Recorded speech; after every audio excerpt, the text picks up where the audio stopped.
भेरा motorway का अफसोसनाक वाकया जिसमें बहुत से सवाल उठ रहे हैं। सबसे पहला सवाल तो ये है कि वो कौन सी बेकरी थी, दुकान थी, रेस्टोरेंट था जहां से ये चीज़ें खरीदी गई। तबीयत किस तरह से ख़राब हुई। ड्राइवर इसमें मुलव्विस है, ऐसा हो ही नहीं सकता कि वो इसमें मुलव्विस ना रहा हो। फूड पॉइजनिंग हुई थी तो फिर गाड़ी में मौजूद लोगों ने वॉमिट क्यों नहीं की और मदद के लिए क्यों नहीं किसी को पुकारा। जो ड्राइवर था वो गाड़ी का शीशा खोल के क्यों किसी को आवाज़ न दे पाया, क्यों उसने गाड़ी का दरवाज़ा खोल के बाहर किसी को मदद के लिए नहीं पुकारा और क्यों साइड पर गाड़ी खड़ी कर ली। ये बहुत से सवालात हैं जिनके जवाबात आज की वीडियो में शायद आपको मिल सकें, इसलिए वीडियो को ज़रा आप गौर से देखिएगा। सबसे पहला सवाल तो ये लोगों की तरफ से आ रहा है, बल्कि एक साहिबा ने या साहब ने तो बड़े बुरे अल्फाज में एक कमेंट किया और उसमें मुझे ही मुर्द इल्ज़ाम ठहरा दिया कि आपके कोई रिश्तेदार लगते होंगे वो रेस्टोरेंट या बेकरी वाले, जो आप उनका नाम नहीं ले रही। तो मेरी बहन, मेरे भाई, जो भी देखने वाले हैं, नाम उस वक्त पता चलेगा ना जिस वक्त उस घर के अफराद कोई नाम बताएंगे। जो ड्राइवर बच गया वो नाम बताएगा या मैं ख़ुद से घर के आपको कोई नाम बता दूं ताकि आपकी तसल्ली हो जाए। तो ज़रा कमेंट करते हुए भी देख लिया कीजिए, जान लिया कीजिए कि पीछे के हक़ाइक़ है क्या। लेकिन ज़ाहिर जज्बाती कौम है, आपके इस सब कहने से कुछ फ़र्क तो नहीं पड़ता। लेकिन बहरहाल रेस्टोरेंट का नाम फैमिली ने ही नहीं बताया। वो जो ड्राइवर होश में आने के बाद बयान दे चुके हैं, उन्होंने कोई नाम नहीं बताया है। उन्होंने सिर्फ ये बताया है कि जी जूस है, जूस के टिन के ऊपर फ्रूटी का नाम लिखा हुआ था, वो रानी कह रहे थे। और जब आप छोटी मोटी दुकान से कोई चीज़ ख़रीदते हैं तो आप कभी नाम याद रखते हैं उस दुकान का। कभी मोटरवे से गुजरते हुए आप जहाँ से खाना खाते हैं, बड़े ब्रांड्स के अलावा आपको याद रहता है कि वो क्या है। दूसरा, ये कह रहे हैं कि फूड पॉइजनिंग के बाद वॉमिटिंग होती है, मतली होती है, दिल ख़राब होता है, तो ऐसा क्यों नहीं हुआ, इसके कोई आसार गाड़ी में क्यों नहीं मिले। तो इसका मैं आपको जवाब देने जा रही हूँ। आपने ख़ुद भी विटनेस किया होगा कि जो ऐसी बेकरीज़ हैं वहाँ पर ख़ुराक की जो चीज़ें रखी गई होती हैं, यानी कि पैटीज़ हैं, समोसे हैं, दीगर चीज़ें हैं, उसके पर आपने अक्सर देखा होगा मक्खियाँ भिनभिना रही होती हैं, मच्छर भी वहाँ मौजूद होते हैं, फ़र्श पे फिरने वाली छिपकलियाँ, मेंढक, चूहे भी उसके ऊपर से गुजर जाते हैं। अब ये तमाम हशरातुल अर्ज़ जो हैं कहाँ कहाँ से घूमते फिरते आ रहे हों, इनके पाँव पे, जिस्म पे क्या क्या गंदगी मौजूद हो, कहाँ कहाँ का जहर मौजूद हो, जब वो उस खाने के ऊपर से गुजरेंगे तो वो उसमें मुंतकिल कर देते हैं। मैं आवाम की आवाज़ प्रोग्राम के दौरान बहुत सी रेट्स के दौरान ये चीज़ देख चुकी हूँ, आवाम को दिखा भी चुकी हूँ कि लोगों की मौत का बायस ऐसी चीज़ें बन जाती हैं। गोश्त जब ख़राब हो जाता है, पैटीज़ के अंदर ज़ाहिर चिकन मौजूद था, वो जब ख़राब हो जाता है तो वो जहरीला हो जाता है। उसको खाने के बाद आपको वॉमिटिंग नहीं आती है। आप जहर खुरानी के वाक़यात अगर देखें या उस पर किसी डॉक्टर से भी कंसल्ट करके पूछें तो वो आपकी जब रगों से होता हुआ खून में जिस्म में सरायत करता है तो एक गनूदगी सी आती है, आप बेहोशी में जाने लगते हैं, आपका जिस्म बेजान होता चला जाता है और वॉमिटिंग नहीं आती है। ये फूड पॉइजनिंग का केस नहीं है। सबसे पहले तो आप अपने दिमागों से ये चीज़ हटाइए कि ये फूड पॉइजनिंग का केस है।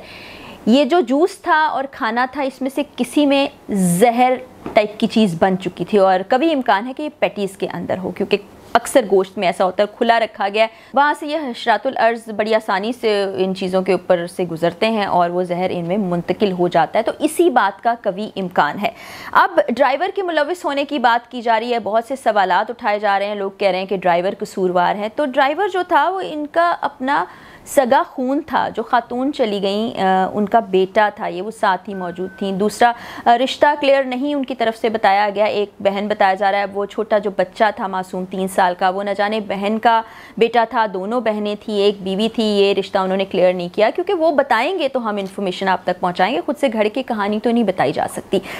तो बहरहाल अफसोसनाक वाक़े में लोग चले गए, इस दुनिया से रुखसत हो गए। गैस, जो आप कह रहे हैं कि गाड़ी में गैस भर जाती है ऐसी चलने से, गैस का वाक़या नहीं है, क्योंकि वो ड्राइवर ख़ुद बता रहे हैं कि हमने जब ये खाना खाया उसके 1 घंटे के बाद तबीयत बिगड़ने लगी। वो बताते हैं कि मैं बेबस था, मैं अपनी आंखों से सब कुछ देख रहा था, मैं कोशिश कर रहा था कि मैं गाड़ी का दरवाज़ा खोल लूँ, मैं बाहर निकल जाऊँ, मदद के लिए पुकारूँ, क्योंकि उनको भी जिस हालत में रेस्क्यू किया गया, वो वहाँ के ज़राए बता रहे हैं कि वो बिल्कुल ही बेजान से थे, बस सांसें चल रही थी, उसके बाद उनकी ज़िंदगी बाकी थी, तो वो बच गए और उन्होंने तमाम तफसीलात शेयर की। वो क्यों अपने ख़ानदान वालों की जान लेंगे, और फिर अगर जान लेनी थी तो मोटरवे पर लाकर इस तरह से मारना और फिर ख़ुद भी साथ मरना, ये तो हो नहीं सकता। तो कुछ चीज़ें ऐसी होती हैं जो आपको देखने में पुरस्कार लग रही होती हूँ या आपको लगता होगा कि ये मोमा है, वो मोमा होता नहीं है, उसके पीछे और हकायक होते हैं। तो क्लियर ये बात है कि ये कुछ ऐसी ही चीज़ उस खाने के अंदर मौजूद हो रही होगी, क्योंकि आप मेरे कमेंट सेक्शन में जाइए, यूट्यूब पर, फेसबुक पर आप देखिए, आपको बहुत से लोगों के कमेंट्स नज़र आएंगे जहाँ किसी के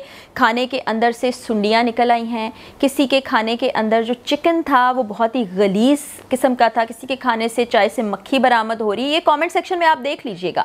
तो इस तरह से वो जहर आलूद हो सकती हैं। मक्खी जगह जगह गंदगी पे, गंदगी के ढेर पे, कचरा कुंडी पे बैठती है, वो जहाँ पर आके दोबारा किसी खाने वाली चीज़ पे बैठेगी, वो आपने खा लिया तो वो जहर बन चुका है। उस जहर को खाने के बाद आप कोई ये नहीं होगा कि हशाश बशाश घूमते रहें। अब उस ड्राइवर का हाल भी आप देखेंगे, आप उसकी तस्वीर देखिए कि उसके चेहरे पे सूजन है, वो ठीक से बोल नहीं पा रहा, लगता है उस बेचारे के आवाज़ ही कायम नहीं है। 4 अफराद को उसने खो दिया, पता नहीं किस तकलीफ़ में होगा, किस ट्रॉमा में होगा, और हम समझते हैं कि वो खुल के आए, बात करे। छोटा सा उसका इंटरव्यू था, जो चीज़ें मैंने आपसे शेयर कर ली।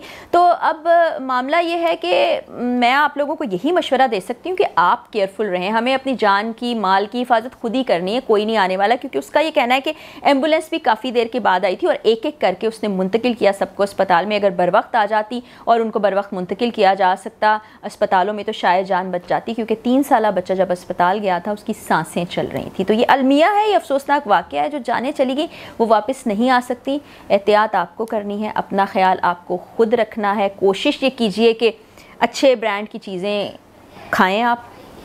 जो फ़ास्ट फूड रेस्टोरेंट्स भी वहाँ मौजूद हैं उनसे आप चीज़ें ले लें। उसके अलावा एक्सपायरी डेट पढ़ लें, बल्कि उसका भी कोई एतबार नहीं है, उस डब्बे के अंदर क्या हो कुछ नहीं पता। तो अच्छी चीज़ें इस्तेमाल करें, वरना अपने घर से बना के खाना अपने साथ लेकर जाएं, उसको कंज्यूम कीजिए। इस तरह की छोटी शॉप्स पर कभी भी एतबार ना कीजिए, क्योंकि ये आपकी जान लेने का सबब भी बन सकता है, जैसा कि आपने चंद दिन पहले अफसोसनाक वाक़े में देखा। अगर हम इंतज़ामिया, इदारों, रेस्क्यू, इन तमाम पर तकिया करना चाहते हैं और हमें लगता है कि तकिया किया जाए, तो मुझे नहीं लगता कि इन पर हम एतबार कर सकते हैं, क्योंकि मोटरवे पर इतने सारे सानियात हो गए हैं। मोटरवे छोड़ें आप, बाकी शहर के अंदर क्या हो रहा होता है, हमारे पूरे मुल्क में क्या हो रहा है, मुख्तलिफ रीजन्स में क्या हो रहा है, वही हम देखते हैं कि अगर quality control, check and balance और फूड अथॉरिटीज़ ये तमाम चीज़ें काम कर रही होती हैं अच्छे तरीके, तो फिर ये सानिया ही ना होता। और वहाँ पर इतने सारे रेस्टोरेंट हैं, ऐसा नहीं है कि ये एक कोई दुकान होगी, एक रेस्टोरेंट होगा, एक बेकरी होगी। हर पेट्रोल पंप के साथ एक छोटी सी शॉप जिसको बॉन्जोर शॉप लिखा होता है वो मौजूद होती है। छोटी छोटी दुकानें भी मौजूद होती हैं, वहाँ से लोग चीज़ें ख़रीदते हैं और ले लेते हैं। उनको ये नहीं पता होता कि मौत का सामान है वो। लिटरली अब ये तमाम खाने पीने की अशिया मौत का सामान है। तो ये जो वहाँ पर इंतज़ामिया है, अगर वो देख रही होती तो ऐसा सानिया ना होता। अगर पुलिस की सिक्योरिटी इतनी ही अच्छी होती तो मोटरवे पर जो खातून के साथ सानिया, जिसको मैं दोहराना भी नहीं चाहती कि उसके बच्चों के सामने क्या कुछ हो गया, वो ना होता। डकैतियाँ ना हो रही होती, चोरियाँ भी ना हो रही होती, सब कुछ बहुत अच्छा होता। और हम कहते हैं ऑल इज़ वेल, लेकिन ऑल इज़ नॉट वेल। हमें अपना ख्याल खुद ही करना है। अपना ख्याल कीजिए, इससे पहले कि कोई इस तरह का सानिया हमें भी आ ले, हमें बहुत मोहतात रहना है।